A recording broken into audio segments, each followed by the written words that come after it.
대한민국 생활체육 동호인들의 든든한 지원군 생활체육팀 닥터, 저는 생활체육을 맡은 이주영입니다. 김지영입니다. 반갑습니다. 반갑습니다. 교수님, 달리기만큼이나 진입장벽이 낮은 운동이 있을까 싶은데요. 실내에서든 실외에서든 어디서든 가능하고요.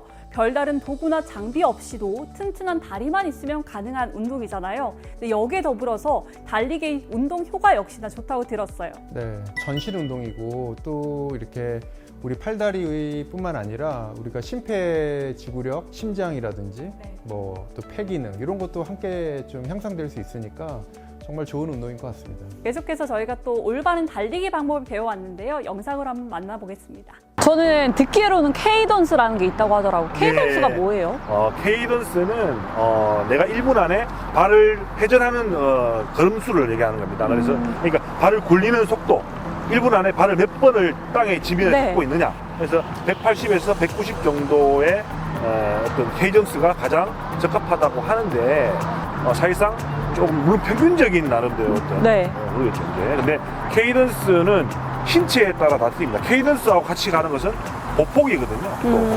그래서 케이던스는 자신의 신체 조건에 따라 다 틀립니다. 키가 좀 작으신 분들은 당연히 이게 보폭이 짧을 수밖에 없을 것이고, 그다음에 1분 안에 많은 발을 구르겠죠. 또 굉장히 또 키가 크신 분들은 150회에서 160회 정도의 케이던스를 유지하시는 분도 있습니다. 그래서 이것은 어떤 답이 딱 정확하게 없습니다. 그래서 케이던스를 180에서 190회 정도 유지를 하고 가면서 평균적으로 갈 수 있는 보폭의 길이는 1m 전후거든요. 근데 이것도 사실 어떤 신체적인 조건에 따라서 좀 틀리다는 거죠. 이것도 달리기 생활을 이어가면서 나한테 맞는 거를 좀 찾는 게 필요하겠네요. 그렇죠. 자신한테 신체적인 맞는 조건을 찾아야 된다고 말씀을 좀 드리겠습니다. 네. 또 한번 달려봤습니다. 이건 무조건 틀리고. 비싸니까 옆에 걷기 하시는 분하고 속도가. 네, 이렇게 해서 달리기를 해봤는데요.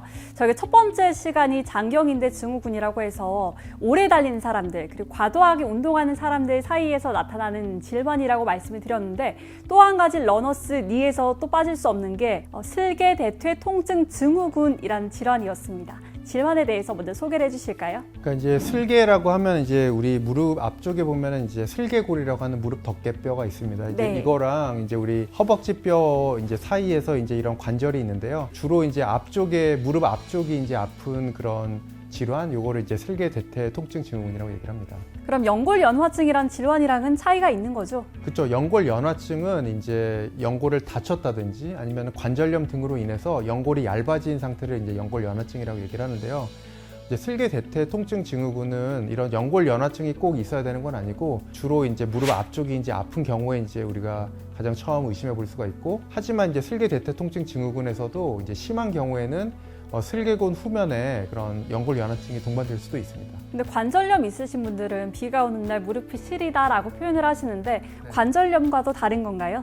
그렇죠. 슬개 대퇴 통증 증후군은 관절염과는 조금 다른 그런 질환이 되겠습니다. 혹시 통증 면에서 어떤 차이가 있을까요? 주로 이제 슬개 대퇴 통증 증후군은 우리가 시네마 사인이라는 게 있는데요.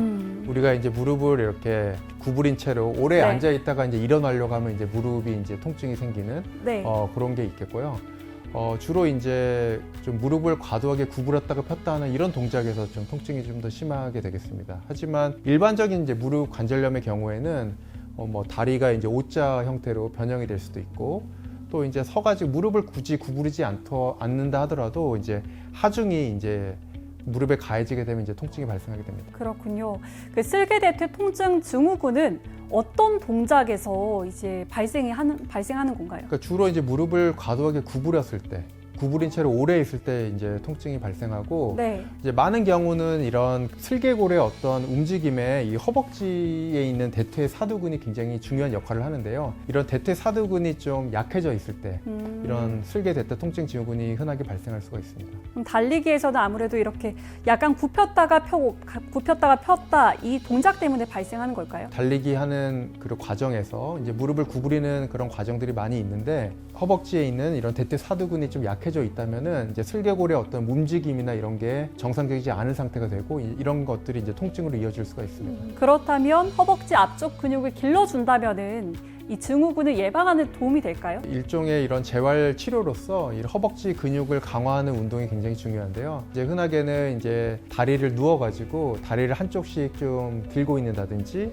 아니면은 이제 자전거, 실내 자전거라든지 이런 걸 타면은 이 허벅지 근력이 생기면서 통증도 나아질 수가 있습니다.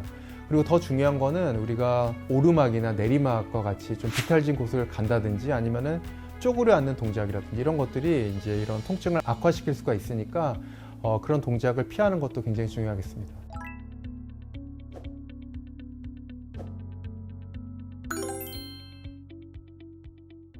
그 보강 운동도 살짝 배워보고 싶거든요. 예, 그러면 우리가 일반적으로 하는 이제 맨몸으로 할 수 있는 런지, 네. 맨몸으로 할 수 있는 스쿼트 정도를 한번 따라 한번 해보실까요? 네. 그러면 손목을 네. 손을 허리춤에 올리시고 네. 그다음에 무릎이 발 앞꿈치를 나가서는 안 됩니다. 여기 나가서는 안 돼서 무릎에 슬개골에 영향을 받기 때문에 아하. 나가서는 안 되고 이 무릎이 발 앞꿈치에 발끝에 내려갈 수 있도록 네. 이렇게 유지를 해주면 되겠습니다. 네. 그리고 한 발 나가면서 다시 또 눌러주고. 그렇습니다. 네. 맞아요? 허리는 좀 더 곧게 펴셔야 되겠네요. 그죠? 예. 숙이지 말고 이런 식으로. 제가 또 가르쳐주면 잘하거든요. 이렇게 해서. 네.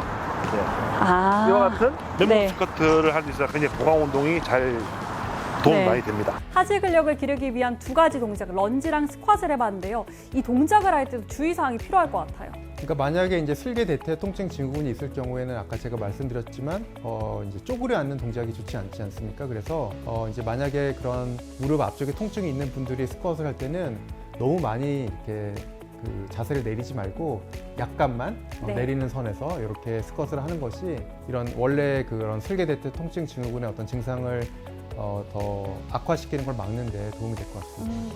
한 듯 만 듯한 바운스를 타는 거군요. 네. 그리고 또 한 가지가 달리기를 할 때는 워밍업 달리기 그리고 정리 운동이 필요하다고 하던데 이건 왜 그런가요? 이제 우리가 이제 운동을 하고 나면은 이제 근육들이 굉장히 좀 피로한 상태가 되지 않습니까? 이제 그런 경우에 이렇게 스트레칭을 하게 되면은 그런 피로된 근육들이 어느 정도 좀 회복되는데 또 좀 도움이 될 것 같습니다. 뭐 호흡을 가다듬는다든지 여기에도 도움이 되겠네요. 그렇죠. 예. 그렇군요. 모든 운동이 그렇지만 이제 운동 전에 이제 스트레칭 하는 거는 이제 공통적으로 해야 될 것 같고요. 하지만 이렇게 마라톤이라든지 이제 장거리를 이제 달리기를 할 경우에는 우리가 이제 바로 그렇게 빠른 속도로 오래 걷게 되면은 근육에 무리가 가기 때문에 그 전에 워밍업 달리기를 하고 네. 본 운동을 하는 게 좋을 것 같고요. 그러고 나서 이제 운동 후에 바로 그냥 멈추지 말고 정리 달리기를 한 이후에 정리 스트레칭을 하는 게 좋을 것 같습니다. 이 부분은 처음 하시는 분들 많으실 것 같아요. 네, 우리가 이제 오래 달리고 나서 바로 멈추게 되면은 이제 심박수가 이제 갑자기 이제 줄어들게 되면은 심장이나 어떤 심폐 기능에 좀 부하가 걸릴 수 있기 때문에 점진적으로 이제 심박수가 감소해야 심장과 폐에 무리가 좀 덜 갈 수 있을 것 같습니다. 그렇군요. 꼭 기억해야겠습니다. 스트레칭, 그리고 워밍업 달리기, 정리 달리기까지 기억해서 건강하게 운동하기 해보겠습니다. 생활체육 팀닥터 달리기 세 번째 시간에는 슬개 대퇴 통증 증후군에 대해서 알아봤습니다. 저희가 매번 강조하는 게 스트레칭, 그리고 정리 운동인데요. 부상을 막아줄 뿐더러 또 운동 효과를 높일 수 있으니까요. 모두 다 같이 실천했으면 좋겠습니다. 생활체육 팀닥터, 저희는 다음 시간에 다른 운동으로 찾아뵙겠습니다. 안녕! 안녕.